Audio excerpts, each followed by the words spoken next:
chats if it sounds like shit. So Yeah. that's fine. Hopefully this is all framed decent. No, actually, it looks good, man. Yeah. I bought a webcam and everything, and it turns out my phone works better than anything else. Really Yeah. nice. Yeah, I'm using It's my iPhone. it's I bought this, it had the microphones on it and everything. I was trying to hook it up, and then I tried my iPhone. I was like, wow, this is way better. Nice. Well, let's see. Hopefully it's not too blown out. Well, let's go ahead and get started. Hey, everybody, what's up? Welcome to Dunkies and Demos Gear Garage. You're here with your kid, Jeremy Vareo, episode 2, and I'm with my special guest, Michael J. Smith of Omega Ampworks, so stick around. Hey, guys.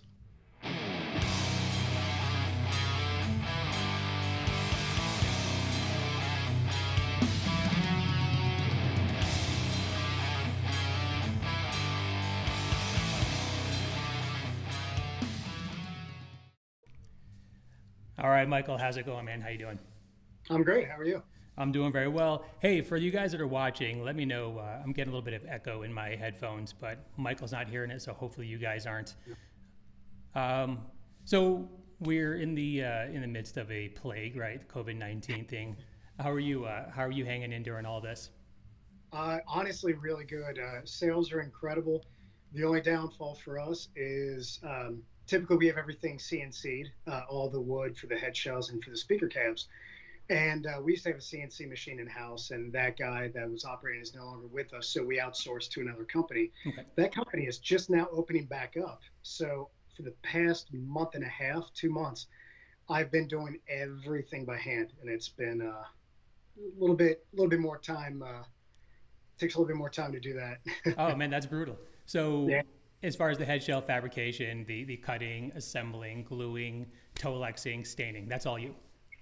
100% on me. Yeah, we actually, I'm hiring a couple people to Okay. handle it from here on out because we're growing way too fast, and we have a good team. There's 5 of us, but everybody has different roles. And up until, now, every single amplifier head shell, every single speaker cab that has left our factory has been built by me. So now is the time to, we're training people, and basically it's someone to focus on more engineering, more design, and just the logistics of running the company. That's awesome. And well, given everything that's going on, the climate right now, the fact that you guys are growing so, exponentially is fantastic. Yeah, it So, really is. We've been really lucky, and I really hope that other people in this industry, other builders, and regardless, outside this industry, I really hope that people are able to bounce back from this. And if the whole pandemic comes back, I really hope that they're able to, everybody's able to just recover, sure. basically. Yeah, no, certainly. And it seems like kind of just getting through this is goal one for everybody, right? Absolutely. So, talk us through the history of Omega Ampworks. So, you initially started just doing cabs, is that right? Yeah. So 2009, I just got done with a tour. I was teching for my old business partner's band, Bury Your Dead, and just got off tour, and I was a little frustrated, and he was frustrated too with some of the issues that we were dealing with. And I spoke to the front of house guy, and just standard issues that everybody has, and decided to do some work and building some new road cases and doing some different design stuff. And I decided to build a couple speaker cabs, Mm-hmm. and basically around late 2009, we came up with a couple different designs, and it kind of really took off. We just showed it to a couple different bands, and they were like, "You really need to do this." And I had only thought of it just as a hobby. Yeah. And in 2010, we launched the company, and back then it was actually called Omega Custom Enclosures, because we essentially everything we did was custom, custom shop, from speaker configurations to colors to finishes, you name it. We pretty much built it. It was no holds barred.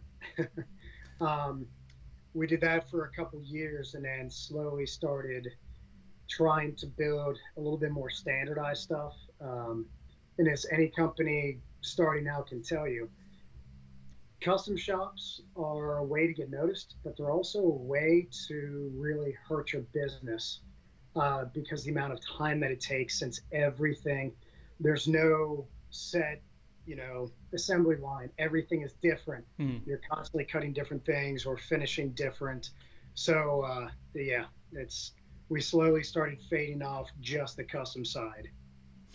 Okay, so what was it even just about the idea? Had you built cabinets for yourself and you really liked them? What were they based on? Were there things about cab construction that you really liked, opportunities that you saw to do something better? What was your inspiration for that? So one of the big things that I noticed, I have a background in industrial design. So it's basically an engineering that focuses on a couple of different aspects. We won't go into that, but I'd also been really studying a lot of acoustic engineering, acoustic design.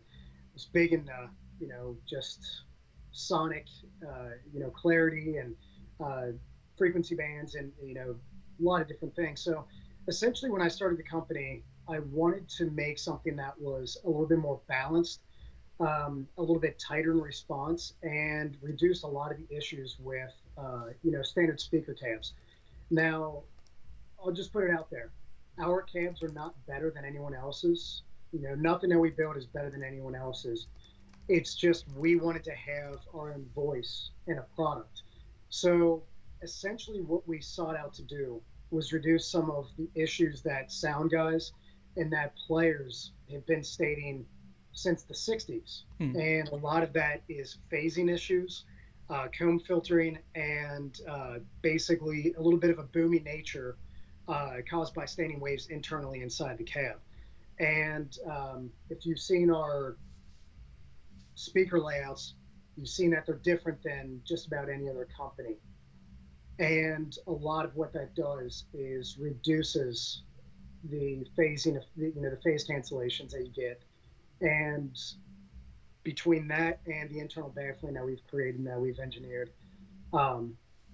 we've been able to achieve a really good balance of lows, mids, and highs, and a ton of clarity without a lot of coloration from the speaker cab itself. So we really wanted to focus on having the speaker, which creates, it's going to color your sound quite a bit. We wanted to make sure that the amplifier, the guitar, and your right hand were really what was creating a lot of the sound and provide a very clean sonic experience to the player. Gotcha. So, and then, as you said, just really letting the speaker shine and do what it's intended to do, not have it super colored from the construction of the cab itself. Correct. Right? Correct. Yeah, it's every speaker has coloration. Doesn't matter how flat response people say it is, and guitar speakers are not flat response by any means. They have peaks and valleys, and very different frequency responses, response times, small characters that from one another, and very different from anything else. We just wanted to eliminate one other aspect of coloration, and it really has been successful for us. Nice. So you start doing speakers, you're getting feedback from people saying, hey man, you need to put these things in production, you need to start doing these. What was the bridge that moved you guys from doing cabinets to start delving into building amps? So right around 2013, from the onset, we kind of knew that we wanted to expand beyond speaker cabinets. 2013 is when I actually started trailing off my normal day job. And it was right around 2013. I went full time with the business, and we had discussed exactly where we wanted to take the business and what we wanted to do as far as future products. And it was 2013 that we kind of decided, you know what, let's take a look and research and find out where we want to bring it, how we want to make our amplifiers different, and what we want our voice to be. So along the way, massive failures at the very beginning. We were trying to reinvent the wheel and create things that were so different that they weren't really recognizable and musical in nature like what people are used to. So we eventually had to rethink everything. And that's essentially where it was right around 2016 is when the Granta Fire really had been fully designed. Back then it was called the Iridium. Yep. And that was actually released after the Obsidian. So a little bit of confusion, but. So let me ask you this. One of the things I like to ask folks around, like, what got you? Because there'll be a trajectory to this, actually. But kind of what got you into music? What were the things who were the players that inspired you? The stuff that inspired you to even want to know, just be a guitar, pick up a guitar player, or pick up a guitar rather, play music, which then obviously in turn leads you to this construction of stuff. So I think it was probably my oldest brother, brought home a couple of albums or a couple CDs and tapes, and it kind of changed my outlook on music. I mean, I grew up to my dad and mom both were listening to Led Zeppelin, Black Sabbath, a lot of classic rock. And I was born in 1980, so I was also around all that incredible 80s pop music, the Depeche Mode and Duran Duran, Smiths, all of that. But it was the late 80s when my brother had brought home some CDs and some tapes that it kind of changed my outlook. And I heard Injustice for All from Metallica that pretty much changed everything. Shortly after, I heard Slayer, and then so on and so forth. And as far as wanting to play guitar and get into music, it was definitely Nirvana and Alice in Chains and Soundgarden that made me really want to pick up a guitar. That and my uncle. My uncle has been a musician all his life, and going over my cousin's house and watching him play and looking at his guitars and looking at his amps and his keyboards and his drums, it was pretty much, I knew, my brother and I, we just knew right away that we wanted to play guitar. Nice. So was it always guitar? Wasn't any other? Yeah. It was a guitar for you. Always guitar. Nice. Yeah. So would you say kind of the mainstay of your listening stuff has just been rock, heavy tones? So, yeah, I mean, yes and no. I have a pretty wide variety of music that I listen to. I love 80s pop, 80s synth kind of stuff. Classic rock that's what my parents got me into. I don't know if you remember those Shell gas station tapes of Cruising Classics or Cruising, I grew up listening to that stuff. So anything that was, I really wasn't big into super happy music, but anything from the 60s and 70s that was just musical and a little bit of angst in it, absolutely loved. Same thing with the 80s. And, but I go beyond metal. Metal has always been one of the main things that I listen to, but it's definitely not just that. Spanish guitar is a huge thing for me. I love classical, listen to classical quite a bit. And, it's, my playlist will be anything from The Cure to Prince, then go on to Cannibal Corpse, then Death, then go on to Scorpions or, The Doors. So it's kind of a lot all over the place. Nice. So before Omega and before you were doing the custom cabinets and all of that, you were teching. I mean, you still tech now, obviously, and we'll get into that. Yeah. But is that was that your day job? So it was for about a year and a half. Okay. So before that, I had a couple different random jobs. Worked at BMW and worked at Sam Ash Music Store for a little while, and it was basically supposed to be a very temporary thing. And the guitar player, Chris Towney of Bury Your Dead, came into Sam Ash and was looking to get a setup on a guitar, and basically did the setup. And a week later, he called me and said, "Hey, I want to go on tour." So for about a year and a half, that's what I was doing before I started the company. Oh, nice. So what bands were you? So Bury Your Dead, you went out with. Yes. And were you strictly working with those guys, or were you working with other dudes? No, that was actually the first band that I ever worked with. Okay. So it was kind of, I cut my teeth, with the band that we were on a bus, and it was the Music as a Weapon tour with Disturbed, Killswitch Engage, Chimera, Lacuna Coil, Suicide Silence, Spineshank, and a couple others. And it was definitely an experience. Had to learn everything pretty much while I was out there. So before going out, so you were just responsible for his guitar rig, or how much stuff were you responsible for on the tour? Oh yeah, so I was responsible for the entire the whole show, both guitar and the bass, unloading the trailer, loading everything on stage, pretty much everything you can imagine. So it was a lot of work. Sure. How complex a rig were those guys using? I mean, for your first job, like what did you get thrown into? So it really wasn't too complex. Chris was using Mesa 4x12s with a PV50 152 and a 6505 Plus as his backup.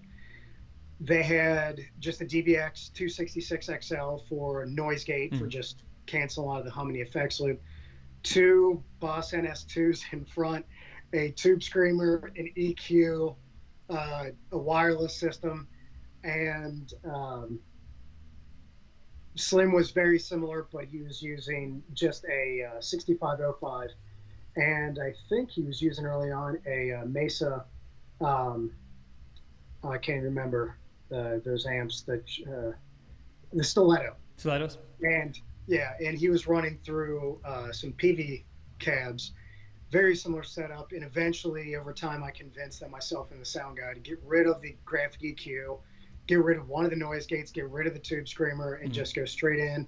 Much more raw sound, and just came out a little bit better. But the rigs weren't really that difficult. Bubble, his bass rig was fairly simple. It was just Sans amp into a bass head and then into just 2 bass cabs. So, yeah. So I guess, given that you still go out and you're still teching, kind of what were some of the best things that you learned from that first year and a half of your experience?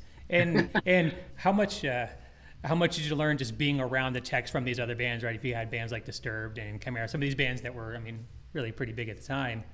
Well, we didn't get to hang out much with those other bands. Essentially, the Music as a Weapon tour, there was 2 different stages. So we were typically on the small stage. Okay. And we were most of the time outside. They were always inside. In some of the arenas, we played inside as well. So essentially, the techs that I was around the most were, the bands we were around were Spineshank, Suicide Silence, and that, it did teach me a little bit. I kind of knew what I was getting into, but as far as like working on the guitars, I've been doing it for years, so I was very versed in that. I was versed in working on amps, biasing. If something needs to be fixed, I was, going to be able to handle it. But I did learn a lot, mainly from camaraderie and just what it's like to be out on the road, what it's like to be around the same people, be on a bus with them. And honestly, there's a reason that people stay in the life, because it's a whole different lifestyle than what you're used to. And, it was an amazing experience. And that first tour I wouldn't trade it for anything. It was an absolute blast. But as far as technical stuff teaching me, I probably picked up a lot more than I'm remembering. Yeah.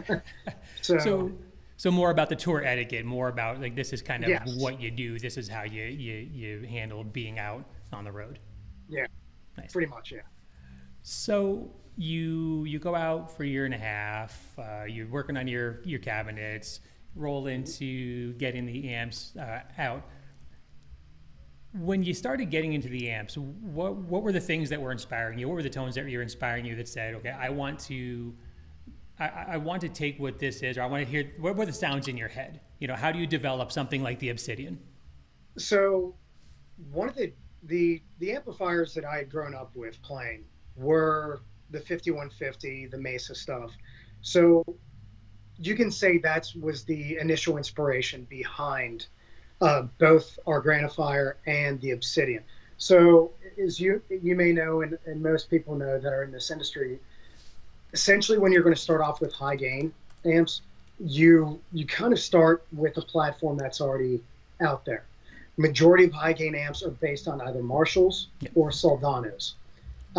We initially tried to do something very different and it just failed. We tried something else, failed again.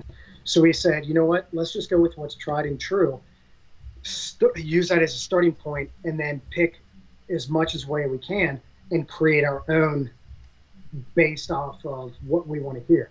So our beginnings, both amplifiers, you could say, have inspirations from Soldano, but it's very little. It's just essentially the initial beginning gain stage.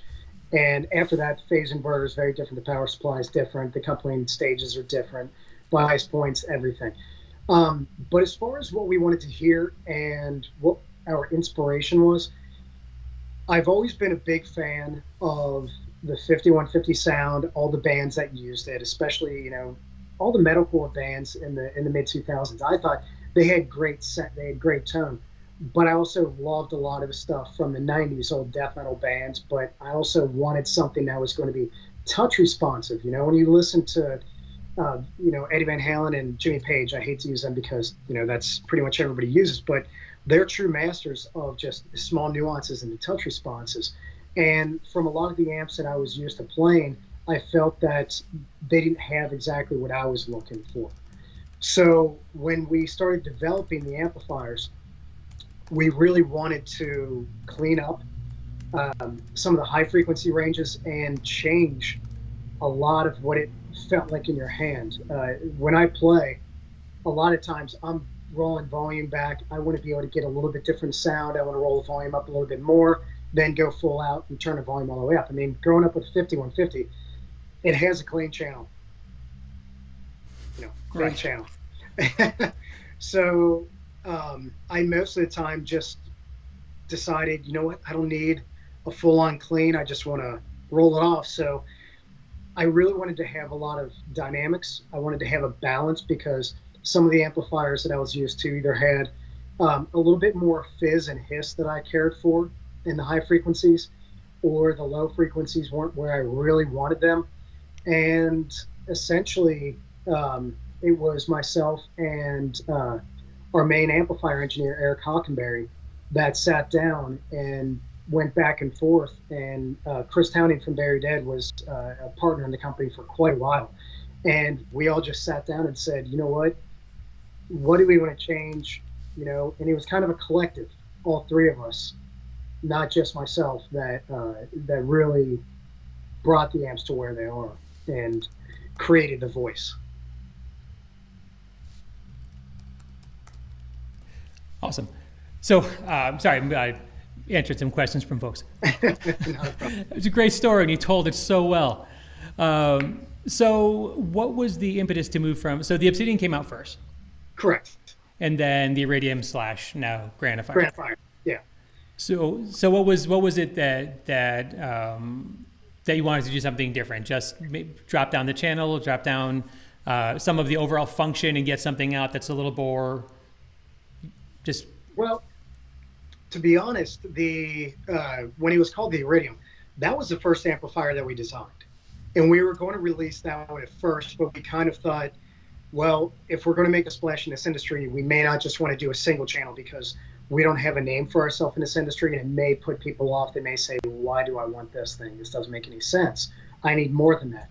And at that time, we had already been, I had been talking back and forth with Mick Thompson of Slipknot, and he had already had one of our prototype Iridium amplifiers. So we were getting feedback from him on what he thought about it, and he absolutely loved it and said, are you going to have a clean channel on it? I said, well, we've thought about building a clean channel on it. And we were talking back and forth, and it was actually Mick that, just talking with him, wasn't him telling us to do it, but it was talking with him that made us kind of decide, well, it would be cool to go ahead and make this a 2-channel, and then also add in features like MIDI, etc., that are going to be good for people out on the road, because a lot of people do not use MIDI. But when you're in a touring band and you're switching channels or you're turning on effects on and off a lot, it's a godsend. So he was a big part of the reason why we came out with the Obsidian first, because we built that amp, and it is different than the Granophyre / Iridium. It is not the same. The Granophyre is not just the lead channel of the Obsidian. There's differences before the tone stack, there's differences after the tone stack, phase inverters, different power supplies, transformer, everything is different. They do have the same Omega, sound overall. But we decided, let's come out with the Obsidian first. And then after we had received a lot of success with the amplifier, we kept going back to the other amp and said, you know what, this thing is just too good. There's a huge market for doing very simple amplifiers. How many people still use single channel JCM 800s? The VHT / Fryette Deliverance was another fantastic single, it's really a single channel amp. The 5150s, I can go on and on. And we decided, let's just make it. And I actually put a post out on Facebook asking people, what does everybody think about a single channel high gain amp that can do a little bit of mid gain tones as well? And the response was overwhelming, and we just said, let's do it. No, that's great. And, for me personally, I love a good single channel amp. One of my favorite amps of all time, you can't really see it behind me, is the Fryette Deliverance, right? And for me, for a single channel amp, it covers so much ground. And I think it's just, if you want brutal heavy, you get it. If you want classic rock, you get it.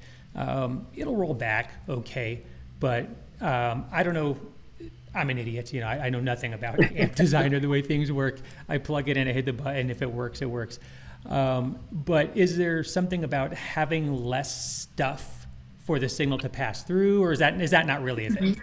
So we're going to touch on some areas that people are going to either love or they're going to just completely disagree. Sure. In my opinion, yes, it does make a difference. So something like the Obsidian has a tube buffered effects loop. So you have the power supply is actually, some of the draw from the current is going to power that tube. And if you have everything going through multiple paths or relays, etc., I'm sorry, I have never done a side-by-side comparison, so I can't say for certain that it would sound different, because the Granophyre is hand-wired, the Obsidian is all PCB. If we were to try to create one, the other way, I don't know how different it would sound. But in my opinion, the single channel and doing the hand-wired is kind of the purest form. I know a lot of people say that hand-wired, there's no different sound between PCB, and that very well could be, but typically when you're hand-wiring, you're not going to build a PCB in that exact same manner, the exact same layout, the exact same lead lengths, etc., because it doesn't make sense. You want to, try to make everything more compact. So I think in some ways, yes, a single channel is going to have a little bit more purity in some ways, but depending upon your definition of what purity kind of is. Sure. So you extended the Omega Ampworks line was this year, right? With the release of the Granophyre plugin with neural dispute. It was last year. Oh, it was last year? Yes. Yeah, last year was called Iridium, and then we changed the name to Granophyre before name this year. Oh, no, I mean the adding the plugin, the neural DSP plugin. Right. So stepping outside of amps and cabs, but moving to a different realm or different way to bring that Omega amp sound to the peoples. Correct. Yeah. And how's that been going? It's been going amazing. So it really is. It's taken off really well, and we've been getting such positive feedback with it. It's been very humbling. We knew that we liked the sound of our products. It's not for everyone. There's people, because the Granophyre is more of an American sound with a lot of British influence to it. There's a lot of people that really care more for the British sound, or they want more of this kind of sound. Overall, though, we can't believe the overwhelming response that we've got. And the guys from Neural, were ecstatic with it as well. So it's been a really, really big seller for them. So Awesome. I'm actually going to have Francisco on Friday to talk about more neural stuff. oh, awesome. Yeah, he's a good dude. So how long of a process was it to get the amp from, the physical state modeled in such a way that they were happy, but most importantly, you were happy with it, that you felt like it was really translating out what the amp should sound like? That's really a question for them, to be honest. The only thing that we can take credit for is providing the amplifier. You shipped it. Them and the speaker cabinet. They're absolute geniuses and masters in their craft. So there was only 2 different revisions before what's out right now, and there was a little bit of a hiccup with the revision that was at NAMM. I can't remember exactly what it was. I think they forgot to put like a 3 dB pad on the front end of it, so the gain was way beyond what the gain of the amp really was. I mean, you'd have to have it at 9 o'clock, and it was way too much gain still. So, but they're so good at what they do. They pretty much nailed it right off the bat. Nice. Yeah, I think at NAMM you guys were still trying to sort out the tube swapping, so that wasn't ready yet. But everyone I know that tried it at NAMM was very, very excited to see it come out, and especially to play with it there. Got some questions. Let's see. BJMN7D. I'm thinking it's Benjamin. What separates your cab designs from others, such as Mesa or Marshall 412s? Okay. So I just want to say that Jim Marshall, really, he admitted this. This isn't coming from me, but he had no idea what he was doing when he built a 4x12, but it created a sound. It literally created a sound that everybody knows today. So I have utmost respect for them and Mesa and all these other manufacturers. The big difference when it comes to our cab, number one, is the construction method. So our cabs are front-loaded. Front-loaded design is actually going to have a little bit different sound and response than a rear-loaded design. The mids are going to be a little bit more focused. The highs are not going to be as there's a ton of airiness and sparkle, but you're just going to have a little bit more balance from top to bottom. The low end, most of the time when you do a front-loaded design, I mean, there's other companies that have done front-loaded but still had removable rears.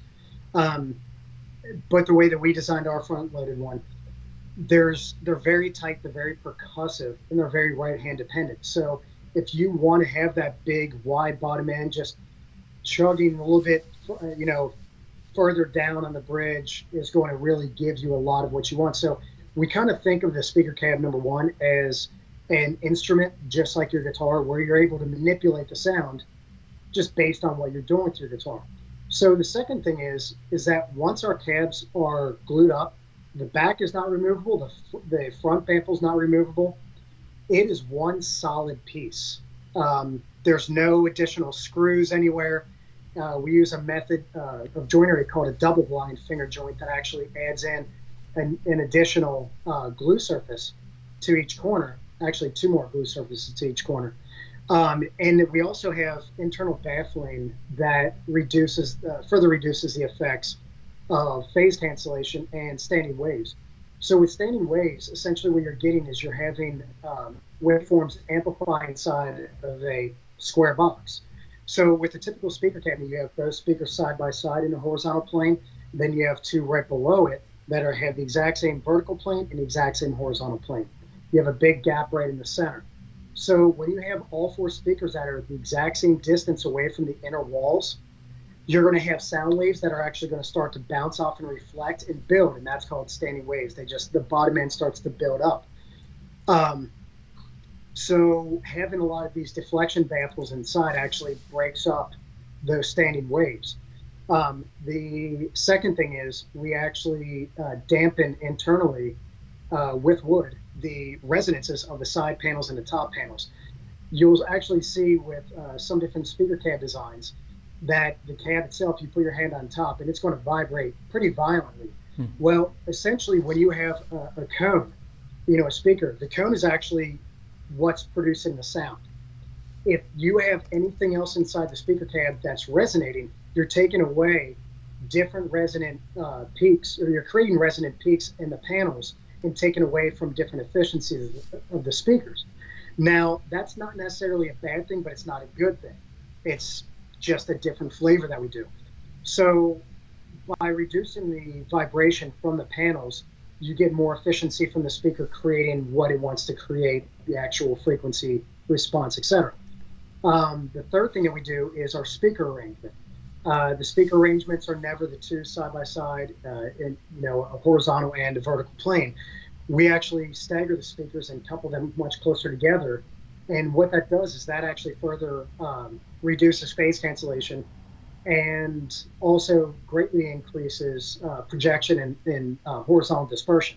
When the speakers are much closer together, they actually start to react a little bit more like one speaker than four separate speakers. So when you're standing in front of the cab 5 feet out and you stand right in front of it, it no longer has that very beamy, very mid-range and high-frequency choppy nature with very little low end. What you're essentially getting when you're like 5-10 feet out, when you're getting that from the cab, is you're getting, you're getting waveforms that are canceled from each other because you have different time signatures of this wave coming off of one cone versus this one hitting your ears. So it's essentially canceling itself out. So essentially, the way that we designed the cabs from the very beginning was to create something that projected further, because that was one of the issues that I experienced when I was touring. Was you go to the front of the stage, you have a lot of troubles hearing yourself. You don't want to keep turning your amp up. Your sound guy doesn't want that. And the difference between what you were hearing from your cab to what's happening in your monitor, that was kind of the solution for us. And I studied a lot of different things from pro audio, but especially from vintage designs from the 50s and 60s, where speaker design was absolutely insane. People were trying so many things. I'm not the first one to do this. There have been a lot of hi-fi companies in the past that did it. And, it was just something that we really fell in love with, the sound, the projection, and we stuck with it. Awesome. All right, so Benjamin, I hope that answered your question. Well, long-winded. Sorry about that. No, that's good. That's great. People learning something, right? So how has it happened yet with the plugin version coming out, right? So I know last week I was talking to Dave Friedman, and we were talking about the idea that when some of these plugins come out, or their official models and some of these things like the Fractal, the Helix units, that the hope is there's a little bit of residual, I want the thing now that they put in here, right? Yeah. So have you seen that transition at all? Like, have people... Oh, absolutely. We've actually... Amplifier sales have greatly increased for the Granta Fire because people have been able to try it. We're a small boutique company. You can't go into a store and try our stuff out. We're not sure that we are going to create a dealer network just yet. But it has been really good for us in that fact that people are able to try the product out. And a lot of times people want to plug in for recording or for rehearsing or just playing in their house. Or when they go out on tour, or when they go in the studio to really record, they may want a real amplifier. And we've actually had quite a few people order amplifiers and call us and say, hey, I got the plug-in, I played for 5 minutes, I have to have the amp. So it's been really incredible for that. A lot of people are worried that, you guys going all digital, you're going against, your whole analog thing. I believe they can coincide 100% parallel to each other. But overall, yeah, it's actually been great for us. That's awesome. So pretty cool to see the EQD plumes included in the plugin as well, right? So that's part of Mix Rig, right? He uses that to boost his amps, or no? So we actually didn't introduce that into the rig until after we had it in the plugin. You're just supposed to say yes. No, well, here's the thing though, is that it really... So Mick doesn't really, he doesn't use a boost in front of the amps for rhythm at all. The only time we ever use a boost in front of the amp is for solos, just to increase sustain. Yeah. That's really it. Yep. The whole thing with the plumes came from Paul DeMaio that works with us. He's been friends with the guys from Earthquaker for a while, and I'd been reading about this. I hadn't even been able to play one yet, and finally I got my hands on one. I was like, oh my god, this thing is amazing. And while I'm not a huge boost guy myself, I prefer just straight into the amp. That thing is really one of my favorites out there. It's transparent enough where you still maintain the musicality and the actual character of the amplifier, but it gives you a little bit more, if you want that, just a little bit more touch response and that saturation in the very initial hit to the guitar string. It really provides that, but then it can also do the full-on green box thing very well. Yeah, so, I think it sounds fantastic with the plugin. And I went through a huge pedal thing a couple of years ago. I was just buying pedals like crazy. I had boards and boards and boards of just shit put together, and a big fan of the EQD stuff, especially some of their modulation effects. Their Univibe pedal, with the squid on it, the depths, pretty sure it's called. Yeah. Just phenomenal little vibe pedals. One of the best vibes I bought. Super inexpensive. Comparing it to some of these $400 or $500 pedals, and I just kept going back to the EQD pedal. So I thought it was a pretty cool addition to the plugin. And nice to see official other things as well, right? Not like the Neural Awesome Drive or whatever, right? To see another official product in there is awesome. Yeah, well, that's one of the things that's really cool about Neural is that when we initially were discussing it, I said, well, let's put in a reverb, let's put in delay and things like that. And they basically said, well, we only want to put in things that your company designs. And I told them, I was like, well, we definitely want to have a boost, at least with the amplifier. And, we really liked that plumes, and we liked the way that that Earthquaker operates. Very good company. They do massive business, but they're just good. They're just good people. They're great, products. So it kind of made sense. Like, let's do something that's a little bit more boutique, something that's going to offer more variety, but still give people exactly what they want at the same time. Sure. And definitely, I mean, they have a following, right? I mean, if you go onto some of the forums, especially, like things like the Gear page that have these big, pedal forum subsections, EQD, just a very well-respected company. I mean, I love their stuff, I like it for whatever that's worth.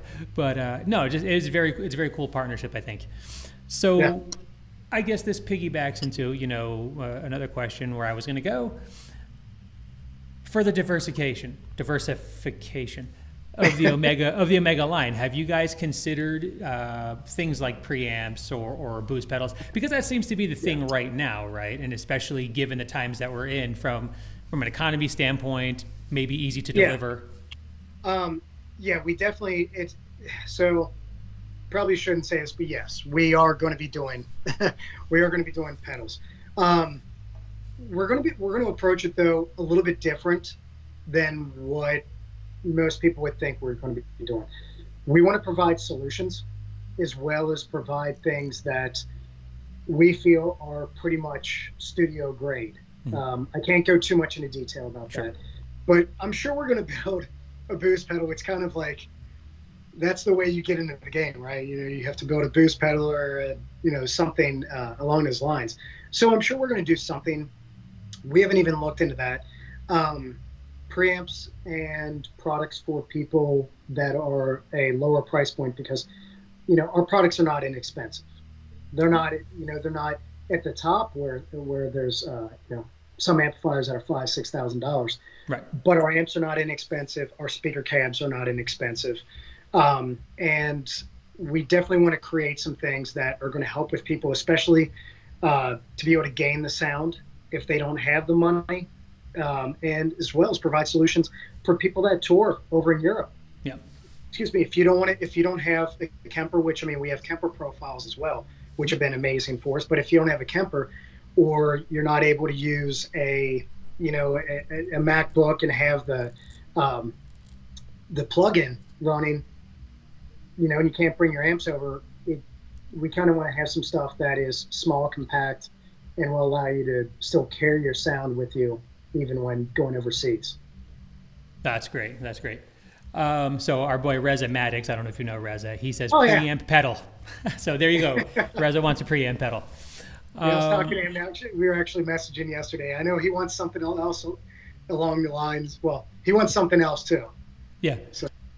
I remember after NAMM, maybe I shouldn't tell this, and I had just put my video up of both the amps. You know, this is where we first met, and Reza he called me. He's like, dude, Omega amps. I know you won't bullshit me. What do you think? And I was like, dude, they're badass. You know, so I know he's been interested for a minute. So let's talk about this for a second. You guys. The amps, as far as the amp design, the aesthetic goes, they're just beautiful looking amps. Thank you. You know, the faceplate design, you know, cool logo. I mean, they look. I think there's this thing with amp design that from the look of the head or the look of the amp, you kind of tell someone what you're about. You know what I mean? Yeah. Like, you know, if you see someone's got a black head shell with a gold face plate, chances are it's a modern Marshall, right? It's a Jose type thing. It's this, it's that. You know, you see these amps, they've got, you know, cool LEDs, they've got a whole bunch of different knobs. You kind of know what you're getting into, right? You know, by looking at it, this is for me. I think one of the things that struck me when I first saw the Omega Ampworks stuff was just the overall aesthetic of the amp. It was really clean. It was a little, I hate to use the word, not sci-fi tech, but I don't know. There was something about, you know, I'm a designer by trade. That's what I do. That's my day job. I'm not offended. Okay, good. So when I saw from I think the 2018 or 2019 NAMM videos of all these guys playing these amps, and it wasn't really the tones that grabbed me at first, which sounded awesome. But it was just the look of the amps. And I was like, holy, these amps look cool as shit. And I was really bummed that I didn't get to check you guys out then, which is why I made a point to get over there at NAMM last year. And I have to say, I was equally as impressed with how good the amps sound as well as how they look, right? So with that said, I mean, when you're designing amps and you're designing kind of what your core tone is going to be, do you have a market in mind, or is your hopes that people will kind of be attracted to and find their tone with the amp? Well, it's kind of two different questions. It is. In one. So regarding the aesthetic, I appreciate that. I am a little OCD when it comes to things, and anybody can tell you small little details that no one will ever see matter a lot to me. I spent a lot of time with the aesthetic, and to be honest, we're going to be evolving again to further ourselves even more. We're really big into just timeless. I think it's really cool that people are using LEDs or doing a lot of different things, but we just want to, our whole goal is, I want somebody to look at one of our amplifiers and say, is this from the 70s or is this from the 2000s? I don't know. That's one of our goals. And both myself and Paul especially, we're car guys. So we love just vintage cars, you know, from the 60s, 70s, 80s, even some of the 90s, and then a lot of modern stuff as well. And watches, you know, we grab inspiration from a lot of different areas, and those are a lot of things that I think aesthetically are at the top of the game when it comes to, you know, industrial design. That's what I went to school for, like I had stated. You know, I come from an art background, so industrial design, a lot of it is aesthetics. It's the psychology of aesthetics. It's the nature of what colors, you know, work with what, where, you know, the logo placement is versus where the name of the product is, the line art, the flow, everything. That all really matters to us. And yes, the sound is priority, but I'm also of the mind that form has to be just as equal as function. If you go buy a car, you're not going to buy something that's hideous. If you had two cars, one that was beautiful and ran amazing, and you had one that was terrible but ran the exact same, you're going to go for the one that was a little bit more beautiful. So we look at aesthetics very highly. And as far as sonically, a lot of people do think that we're a metal only company. We're not by any means. We're not. We have a lot of players actually that use our stuff for more classic rock. We have a country guy that plays our stuff. I don't know if he's using it live. I don't think he's even had the opportunity to. But we definitely cater to the rock, to extreme metal genres. And the aesthetic does kind of play into that because the all black nature, the very sleek exteriors. But even if you look at our custom shop stuff, we've done some pretty crazy, different color combinations and different front combinations, changing knobs out. But the other part of the question was, what are we looking for with the customer? No. I think it was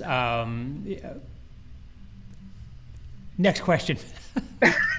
I apologize. No, it's okay. My answers a lot of times are long-winded. It was a long one. I think was their hope around designing an interesting aesthetic enough to allow people to look at it and be like, I want to explore this more and use this to so there are pedal companies that, no disrespect, they got like devils and shit and they got upside. You understand there's a target demo for that pedal, right? So I think that was we don't want to have it. We don't want to specifically target and pigeonhole ourselves with a certain aesthetic. Mm-hmm. So that's why we just prefer very clean, very classy. And, especially with our new font choice that we're actually using, it's kind of that retro sci-fi, look. Yeah, no, and like that was the first thing I thought. I'm like, is this kind of cool sci-fi looking things, it gets a little Logan's Run meets Event Horizon. I don't know. But it's a really cool aesthetic, and I feel like it's definitely something I appreciate. Same thing when I'm buying, anything I'm buying, it's like that package design overall, right? It's just like you go to a restaurant, you order the food, you're eating with your eyes before you put it in your mouth, right? You just see this thing and it's like, it's beautiful. I have this in my studio rack and I just like to look at it. There's just this, so cool. So we know you're going to build a preamp pedal for Reza, and then 2 overdrives for me. He wants something else first. But no, it's the preamp stuff. We're probably going to. The problem is with everything that's been going on. Yeah. Now we have to, slow down some of the products that we were going to be coming out with. Sure. Just because we have to focus. We have to look at what the market is going to do. The market right now is not the same as what it was 4 months ago. We haven't, we've been selling more than ever, but we don't know what the market is going to be doing. We want to make sure that it recovers enough before we go in to start, creating more products. And a lot of people are going to say, well, if you create stuff that's less expensive, there's going to be more people that buy it. True, very true. But there's a lot of money on our end that we have to spend to develop. There's a lot of prototyping. There's a lot of, testing different, because I'm not going to be using an off-the-shelf chassis for the pedals. Mm-hmm. I'm going to have to custom design something, and then going back and forth testing different capacitors. There's so much involved in it that it takes a lot of time. We will be coming out with it. If it could come out this year, it'd be amazing. It's probably going to be next year. Sure. Well, it's exciting stuff, though, right? It's nice to see. I would imagine it's got to feel, you got to have a sense of pride, right? Seeing, you came from doing these caps, and all of a sudden you got this full-fledged thing going, right? And you're diversifying and you're growing the line, and ultimately, that's okay. Spill one. But it's just bringing more people too. And not a lot of traditional advertising for you guys, right? You guys seem to have a really, really good word of mouth. So we've never really done big marketing campaigns.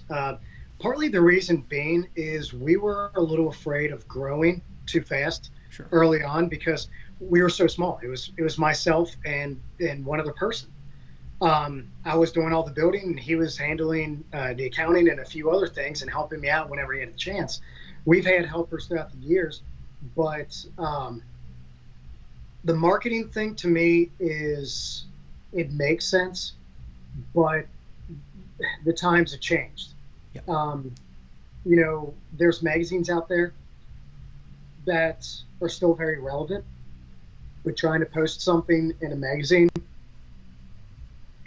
financially for us doesn't make the most sense. I still love picking up a magazine. I love the physical nature of it, being able to flip back and forth. But as far as marketing goes, we do very little. We will be doing a lot more. Yep. But yes, it's mainly been word of mouth. Nice. So, question by our good friend Guided by Echoes: will the preamp pedal that you may or may not be making be solid state or tube? If you had to guess. So, I'll say that there's going to be two different preamps coming out. One is going to be solid state. One is going to be tube. Not both of them are going to be pedals. Oh. So, I'll just say trying to create an all tube preamp to replicate the actual amplifier in a form factor this big. You're going to have to sacrifice a lot. So we would prefer to go a different route with the tube preamp. Gotcha. So our buddy BJM and Benjamin 70 says a plugin may be the best marketing tool. I would agree. I think that outside of an amazing video that I did at NAMM, that's probably the best marketing tool that you can hope for. It's fucking amazing. We have people calling us. I mean, beating the door. But no, the plugin is great. I got to be honest. I think it speaks to the versatility of the amps that I saw at NAMM. I told you when we first met, when we first aired. I don't know if you remember.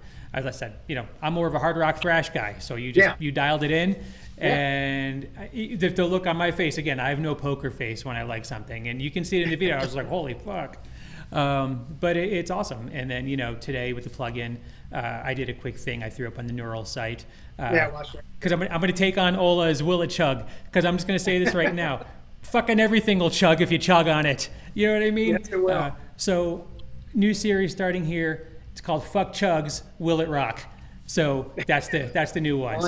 So the Granophyre was that's the first video I'm going to do on that, and it's total Doc and Buck rock. But it sounds phenomenal. I mean, it's so many tones in that thing. I appreciate that. Yeah, we're actually going to be releasing.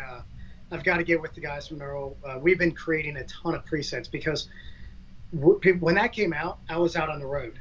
I was, I think, in Germany when I was released on Valentine's Day.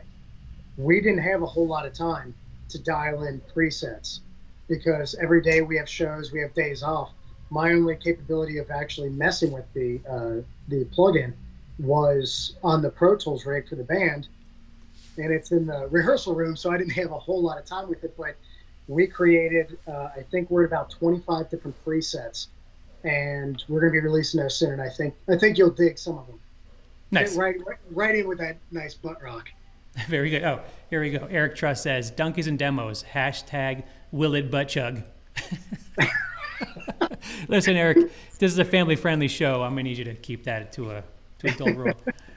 All right, man. So let's talk about some other stuff. So I remember, and if we can't talk about this, that's okay. But I thought we spoke some time ago, official 2-notes cabinets.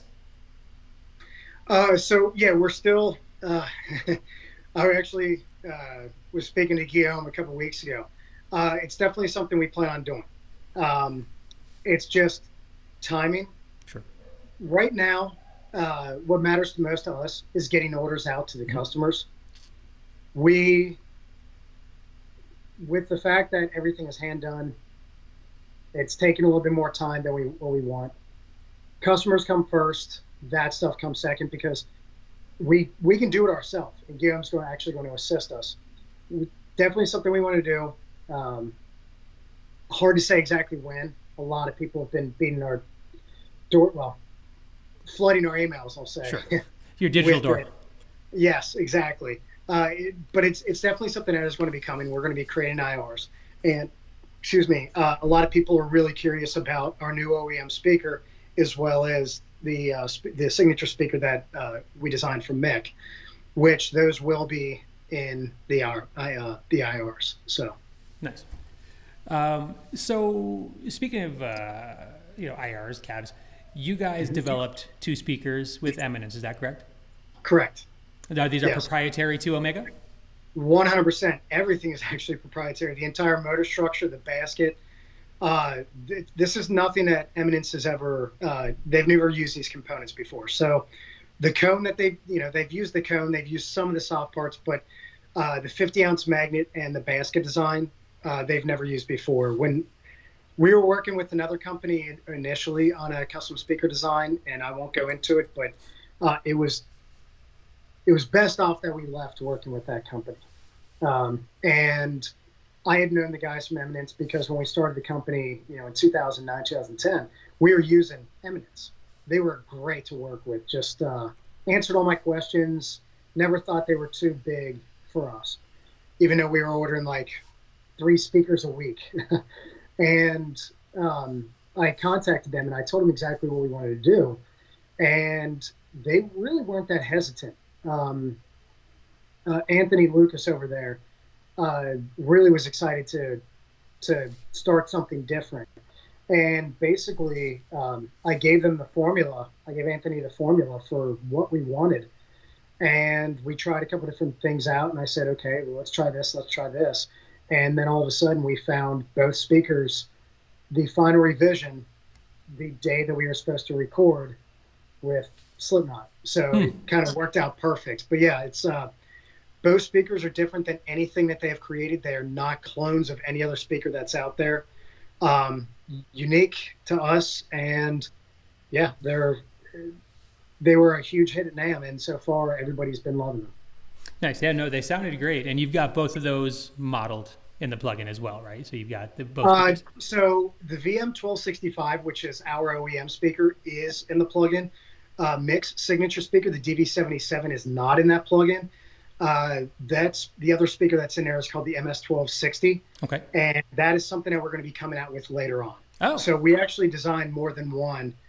We're probably going to be designing 3 more speakers for a total of, we want to have 5 in the arsenal that were designed by us. So. Wow, that's pretty damn cool. So you actually shipped cabin. So that is your speaker enclosure model. Correct. As well. Yes. Very cool. And the cab in the plugin is actually 2x12. It's not a 4x12. Ah, interesting. Yeah. We wanted to do something a little bit different. We wanted to be different than what everybody else was offering. Very cool. So as far as the future of Omega Ampworks, anything that you want people watching to know, anything you kind of wet the whistle on, or what's coming? What's the cool shit to be on the lookout for? So right now we are looking, and it's going to seem like repetitive why we would release this. We are going to be releasing a 50-watt single-channel version of the Obsidian. It's going to be based off the lead channel. The reason we're doing it is it's going to be a lower price point than everything we currently have. We're aiming for under the $1,900 mark and still have the exact same quality for everything. The big difference with this amp versus the standard Obsidian is it's going to have the same exact preamp, but it's going to have a little bit different power supply, and it's going to have a little bit different nature to it. So it's not just, here's a lower wattage version of this amp. It's living in the same Obsidian family, but just a lower wattage version with a little bit different, overall. I'll say it's going to be very close, okay, but it offers some different variants, just like with Fryit with their Deliverance 60 and 120. Yep. There's a big difference in the sound, but you can tell they're both that amp. But partly the reason that we actually are going to be releasing that is due to the fact that a lot of part suppliers have shut down during the pandemic. Some of them are starting back up, but the transformers that we use are custom made for the amp. Oh, okay. So if we're not able to get them, we basically said, okay, well, let's make something that's a little bit less expensive that people can get into, but also something that's using a little bit more standardized components throughout. And, just create something a little bit different. That we are going to be coming out with another line. So essentially we consider the Granta Fire its own line, the Obsidian its own line, and we're going to be coming out with another line of amplifiers later on this year. So it will be able to do very high gain, but its focus is going to be a little bit different. Very cool. Yeah. 1 second, I got this thing here.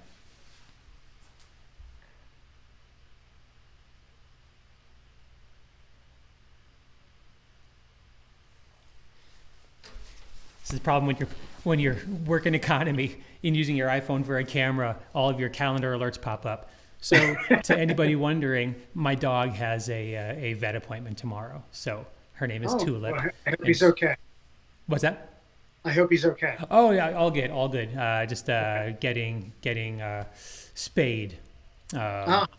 Unfortunately, I think she would make an amazing mama. She's a little English bulldog, she's total cutie pie.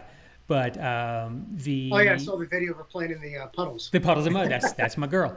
But apparently, to breed bulldogs, you have to do artificial, and they have to have a C-section to deliver, and it's like a whole.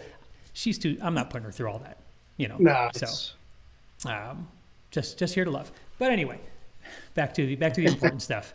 So, go ahead. No, so we are going to be coming out with that, and we're also going to be coming out with a speaker cab kind of designed around that amplifier that is going to offer a little bit more of the traditional sound that we were discussing, ours versus the traditional cabs. This one is still going to be a lot of our technology, but with some different character to it. So we just I finished up with the prototype last week, and it's kind of hard not to keep playing it. Nice. That sounds awesome. So you mentioned earlier that you guys have some official camper profiles that are doing well. Yes. So you are not, I'm guessing between that and the neural, you are not anti-tech, you're not anti-digital. No. How have you been approached by any other modeling companies or been suggested to be involved with? Yeah, so we've been approached by a few different companies for plugins. We haven't been approached by Line 6 or Fractal. I think where we're at right now, we're happy. There's no reason for us to come out with another plugin, to be honest. Mm-hmm. If we do another plugin, it's going to be with Neural. Just gotcha. That's the way I feel. Sure. We're definitely not against tech. Like I said, I think they live in a parallel path. There's a lot of people that have hate for one another. And I think a lot of it is misunderstanding. I think there's a lot of people that, are elitist one way or another. Sure. We're not really that way. Now, there are some things that I do have a little bit of problems with when it comes to creating a product that is not, named after a product, but taking credit for it. I have a little bit of problem with that because that is theft of intellectual property. That's somebody spent, could have spent hundreds of thousands of dollars in research and development and haven't recouped that money yet. And there's products coming out that are basically saying, oh, it's, the name's slightly different, right? But it's a digital version of it with no recognition whatsoever. I have a lot of troubles with that. And it's not about a money thing for us. It's simply about just, if you work for something and you create it, you should get the recognition for it. So, totally agree. So, if a Line 6 or a Fractal were to approach you, so I know Rev just partnered with Line 6, and they're doing like their Generator 120. Like the amp models are called the Rev Purple, Rev Red, and I know Rev they have a thing, but that like. Would that be something you're not opposed to, or that'd be something, or not really a thing? We'd have to seriously think about it. Partly the reason being is that with everything that we do, we want to be represented in the best possible way. course. And this isn't taking anything away from Line 6. This isn't, because I have a Helix, the HX Stomp, and that thing is amazing. I mean, it's pretty incredible what that thing can do for its size. So far, I've not been able to hear anything that has been as accurate as the plugins. I have not played the X-Fex 3, so I'm not speaking about that, but I'm speaking against other products that have been out. The plugins and the Kemper stuff, in my opinion, has been the most accurate. And we want to make sure that the representation of our products is as accurate as it possibly could be, because, you know, it's our heritage. It's our, you know, product. So. No, absolutely. Totally get that. And I have to agree, you know, having played, you know, even the limited experience I have with the Granta Fire when I was at NAMM and playing that, I mean, it's a damn satisfying plugin, you know, and I think that is definitely something that Neural, they've got their finger on, you know, so I'm definitely interested in the hardware unit when that comes out as well. But their plugins, you know, I've had, you know, Helix Native, a bunch of stuff from Audio Assault. Those guys make cool stuff for cheap, you know, but the Neural stuff it just feels fantastic when you play it, you know, barring you got a good setup and your latency is low and you're not, you know, it feels like you're playing the thing. Yeah, there's always going to be a variation on what the real amplifier is going to be. It's just inherent. But miking up a cab with the amplifier and then comparing it, you know, reamping the product through the plugin, it was pretty, it was disturbing, but in a good way. I'll say that. So, but again, you know, when it comes to other companies, I mean, with Neural coming out with the Quad Cortex, that's really going to change game, being able to utilize the plugins, and especially the plugins that you've already paid for. You know, it's not like you have to buy it again. That is going to be something that's very, very, you know, that's going to change a lot of things. So I wish the best for them, definitely. Yeah, no, that's great. And I mean, that's one of the biggest reasons why I hopped on the pre-order as well, right? Is just because I love the Nameless and the NTS, you know, at the time when the pre-order came out, those are the ones I owned. And the idea that they'll make a version of that, if you've already got a license, that gets downloaded. But now, you know, having the Granophyre in there, it's just, you know, it's just going to be a great piece of kit. And I got hands-on with it at NAMM, and I think they've got a really great thing they're going to be bringing out. Absolutely.